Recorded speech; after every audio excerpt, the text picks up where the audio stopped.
अस्सलाम वालेकुम गाइस, भाई क्या हाल है?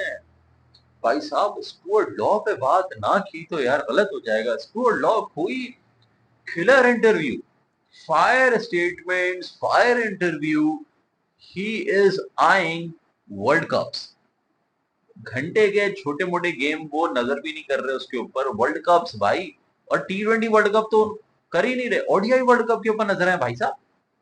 T20 वर्ल्ड कप तो हमारे घर की मूली है, वो तो हम काट लेंगे। असल मुश्किल जो ड्यूटी है वो है वर्ल्ड कप ओडीआई का, क्योंकि हमारी क्वालिफिकेशन हमें जो है ना नीचे, जैसे एक बच्चा नहीं होता, बच्चे को मतलब बिल्कुल ही फेल करवा दिया और फिर आखिर के एग्जाम रहते हैं और एक नया टीचर आके बोले कि भाई इसको पास करा दे, कि वो वाली हमारी मिसाल है। तो बहुत मुश्किल टास्क है और स्टुअर्ट लॉ इससे पीछे नहीं हट रहा। ऑस्ट्रेलियन माइंडसेट पर यही होता है ना यार। तो खैर, आज स्टुअर्ट लॉ की स्टेटमेंट्स और उनके इंटरव्यू जो हुआ है उनकी, जो उसके ऊपर बात करेंगे। उन्होंने जो वीडियो रिलीज की है, ये बाकी की ये जो अभी हम वीडियोस कर रहे थे इसको अभी छोड़ो, मेन चीज पे बात करेंगे। बट इंडिया ने सॉरी बोल दिया है, इनके जर्नलिस्ट वगैरह ने इधर उधर से सॉरीज आ रही है, क्योंकि उनको पता है कल जो प्रोपेगेंडा उन्होंने फैलाया, फेक न्यूज फैलाई, तो उस पर उन्होंने सॉरी कह दिया, तो हमने भी माफ कर दिया। हमें भी नहीं चाहिए कोई लड़ाई झगड़ा। अच्छी बात है, सॉरी बोलो, खत्म करते हैं। दूसरी चीज मैं यहाँ पे जैसे स्टुअर्ट लॉ के बारे में बता रहा था, स्टुअर्ट लॉ के इंटरव्यू में ये हुआ, सबसे पहले उन्होंने अपने बारे में बताया। जब उन्होंने अपने बारे में बताया तो मैं तो वहीं हैरान। मैं पहले ही आपको बता चुका हूँ स्टुअर्ट लॉ के बारे में, वो क्या क्या कर चुके हैं, किस बला का नाम है, क्या तो चीज है। तो बहुत से लोगों को नहीं पता था।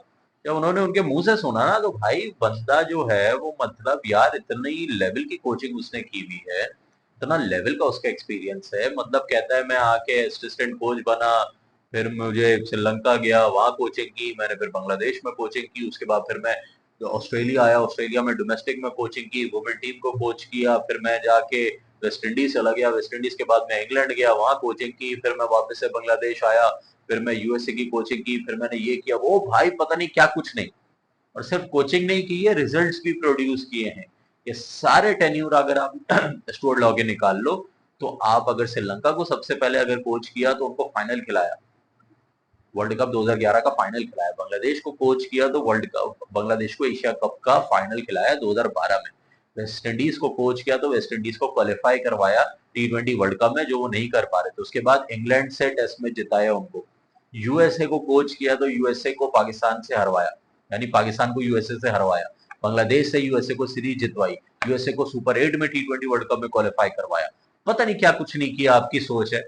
तो मैं तारीफ जितनी करूं कम है। मैं स्टेटमेंट्स पे डायरेक्ट चलता हूं और आपके सामने स्क्रीन स्क्रीन पे भी वो सारी स्टेटमेंट्स लगाऊंगा। तो अगर हम पहली स्टेटमेंट के ऊपर इनकी चले और जिस पे मैं बात करें, तो उन्होंने ये लिखा है कि I don't think I don't think it's a lack of talent that is holding Nepal back. What I have seen, I'm pretty excited. इनका कहने का मतलब ये था कि मेरे भाई, मुझे नहीं लगता यार ये नेपाल का टैलेंट जो है वो लेस है, इस वजह से ये पीछे हैं। वो कह रहे हैं भाई टैलेंट इनका है भरपूर, टैलेंट की वजह नहीं है कि ये पीछे हैं। वो कह रहे हैं जो मैंने देखा है कैंप्स के अंदर, जो मैंने इनके अंदर टैलेंट देखा है, उसको देख के मैं बहुत एक्साइटेड हूँ। यानी इन्होंने क्लियर कर दिया, और मैंने भी बोला था आपसे कि talent is not the issue. हम लोग कर रहे हैं चोक, टैलेंट का इशू होता तो हम भाई ना एशिया कप में क्वालिफाई कर पाते, ना वर्ल्ड कप्स में क्वालिफाई कर पाते। हमारा इशू आ जाता है चोकिंग का, हम बड़े मैच में चोक कर जाते हैं। तो ये स्टुअर्ट लॉ को भी पता लग गया है। बट यही बात जब मैं मोंटी भाई को बोलता था तो मुझे रिस्पॉन्स बड़ा खराब आता था उनकी तरफ से। वो मैं आगे बताऊंगा कि क्या रिस्पॉन्स आता था उनका। आज सारी चीजें रिवील करेंगे। बट स्टुअर्ट लॉ की स्टेटमेंट्स देख के मुझे ऐसा लग रहा है कि कभी अगर मैंने उनको क्रिटिसाइज किया, या आप सबने भी क्रिटिसाइज किया उनको, जो कि हम करते हैं, कंस्ट्रक्टिव क्रिटिसिज्म करते हैं मैच के ऊपर, परफॉर्मेंसेस के ऊपर, तो आई थिंक वो रोना गाना नहीं करेंगे, वो उसका हमें रिप्लाई देंगे और उसको एक्नॉलेज करेंगे और उसको मानेंगे कि या ये गलती है, इसको हम सुधारेंगे अगले गेम में। तो ये देख के मैं खुश हूं कि एटलीस्ट ये वो वाला कोच नहीं है कि नहीं नहीं सब सही है। ये वो कोच है कि भाई अगर कोई उनको समझाएगा, चाहे वो आम बंदा ही क्यों ना हो, वो सुनेंगे उसकी बात। खैर, ये इनकी एक स्टेटमेंट थी। दूसरी सबसे बड़ी स्टेटमेंट जो मैं आपको बताना चाहता हूँ वो ये है, winning is a habit and so is losing. Winning, वो कहते हैं, एक हैबिट है।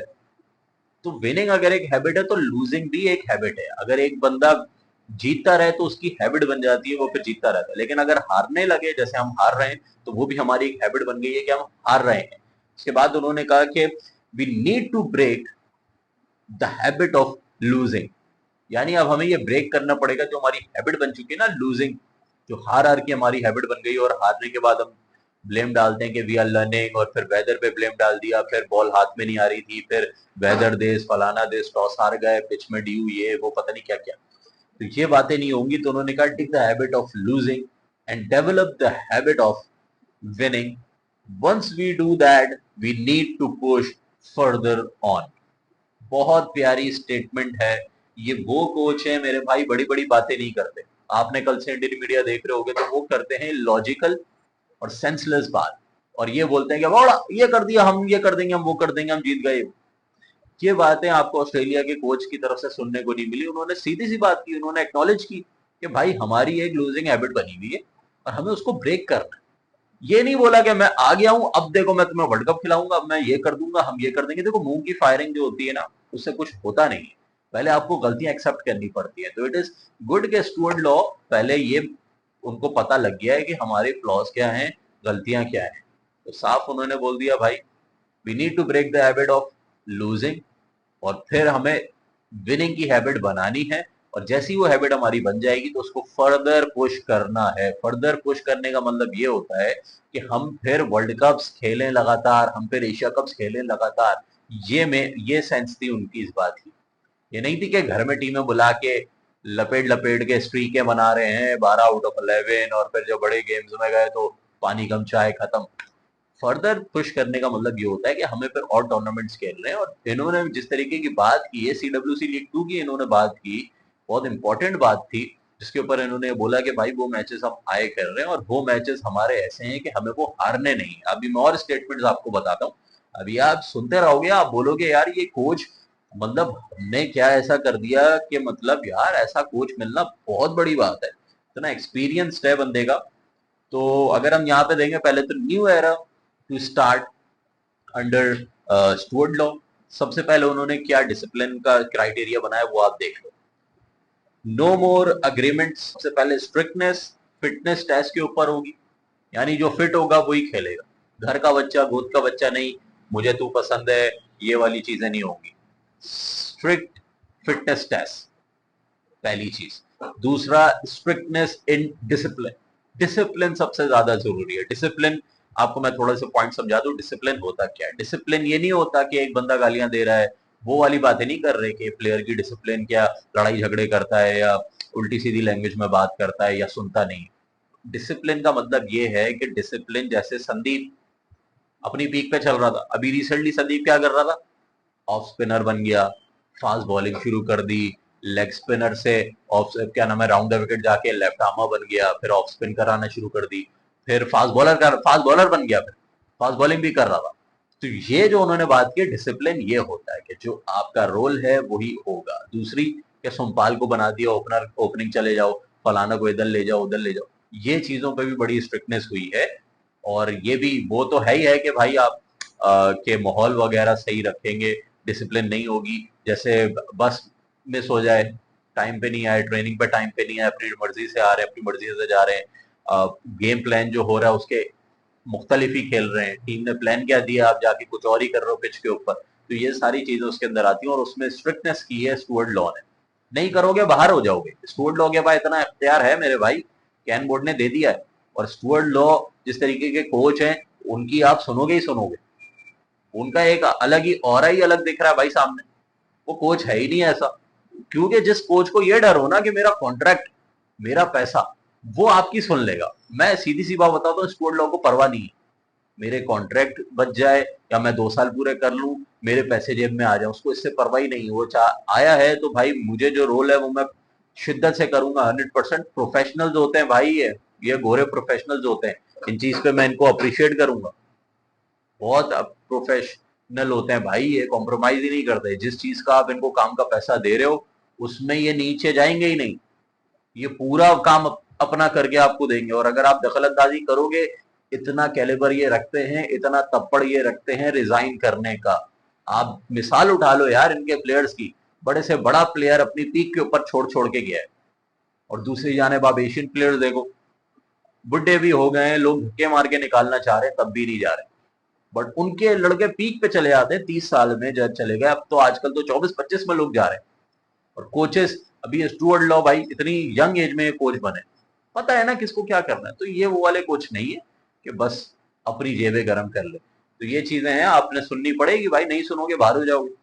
उसके बाद स्ट्रिक्टनेस आपकी डिसिप्लिन में हो गई, फिर क्लियर स्ट्रेटेजी, जैसे मैंने अभी बताया, स्ट्रेटेजी जो बनी होगी वही स्ट्रेटेजी होगी क्लियर, उसके अंदर कोई ब्लरी कुछ चीज नहीं होगी, क्लियर चीज होगी। जैसे इसी तरीके से जो गेम प्लान होगा वो भी एक क्लियर दिया जाएगा कि भाई ये तुम्हारा रोल है, ये तुम्हारा रोल है, ये तुम्हारा रोल है। ये नहीं होगा कि सोमपाल आज तुम पहले ओपनिंग कर लो, भीमशर की आज नहीं खेलेगा, इसको नीचे कर दो, उसको ऊपर कर दो, नहीं, किसी की फजूल की शफलिंग नहीं होगी। सीधा सीधा क्लियर गेम होगा और इंटेंट जो होगा वो क्लियर होगा। यानी पिच पे आप जब बैटिंग करने जाओगे ऐसा होएगा ही नहीं कि एक बंदा बोल रहा है मैं टुक टुक कर लूं।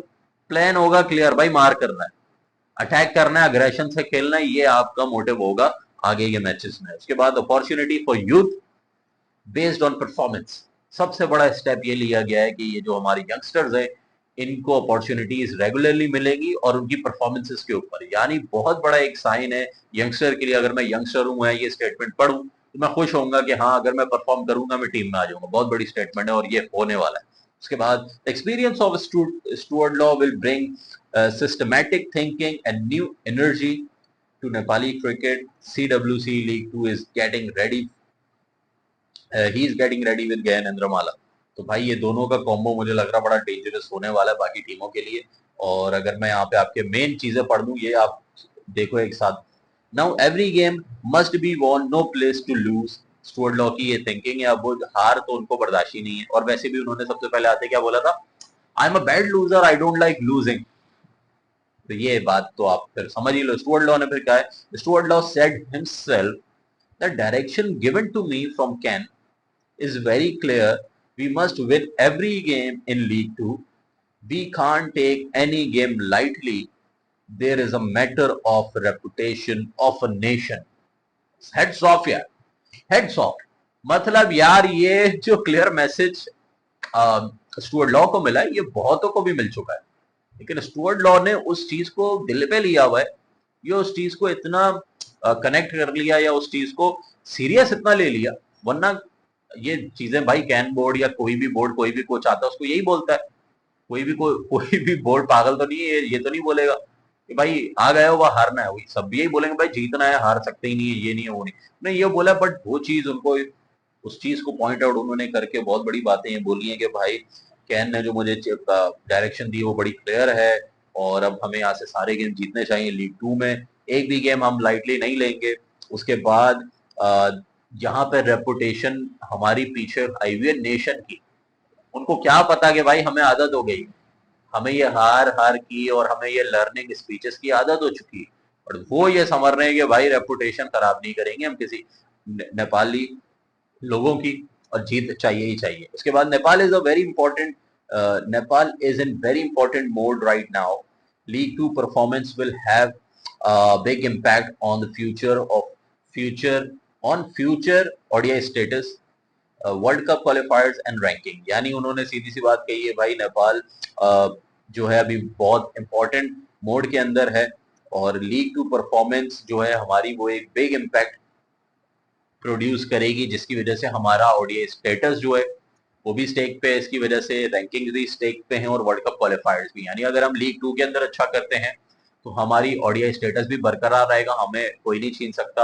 हम वर्ल्ड कप में क्वालिफाई भी कर जाएंगे, वर्ल्ड कप क्वालिफायर्स में हम अच्छा करेंगे, उसके बाद हमारी रैंकिंग भी ODI की इंप्रूव होगी। और अगर हम अच्छा नहीं करेंगे ये तीनों चीजें डैमेज होगी, सीधी सी बात है, क्लियर चीज है। And so Stuart Law is now working hard with athletes, no contracts on discipline, strategy and fitness and training, जो मैंने आपको कहा।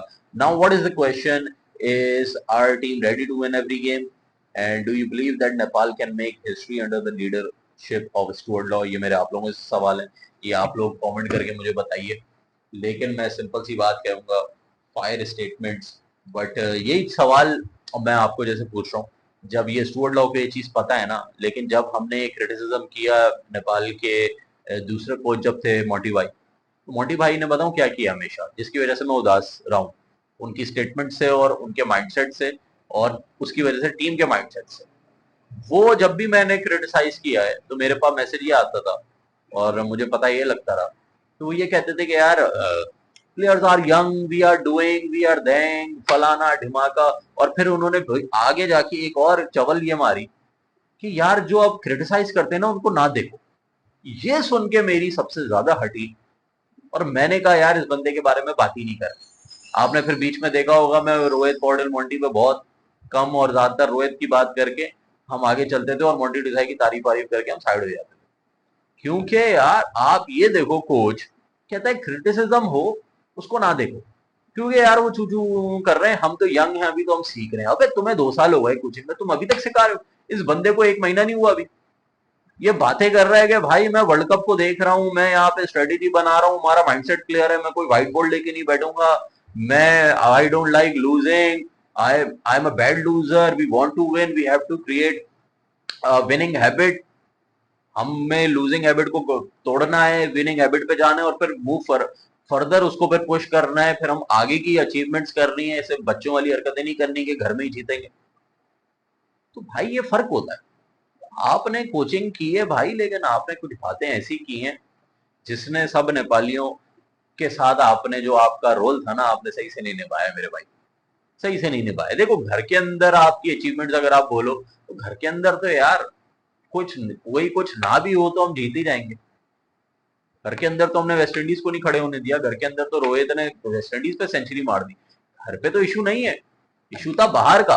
वो हम चीख चीख के थक गए, मैंने चीख चीख के वीडियोस बनाई, पोस्ट मैच की, प्री मैच की, वीकनेस की, स्ट्रेंथ की, चीख चीख के बनाई। वर्ल्ड कप क्वालिफायर में आप अभी भी देख लो, पड़ी होंगी 2 साल पुरानी वीडियोस, कि भाई शॉर्ट बॉल पे कर लो।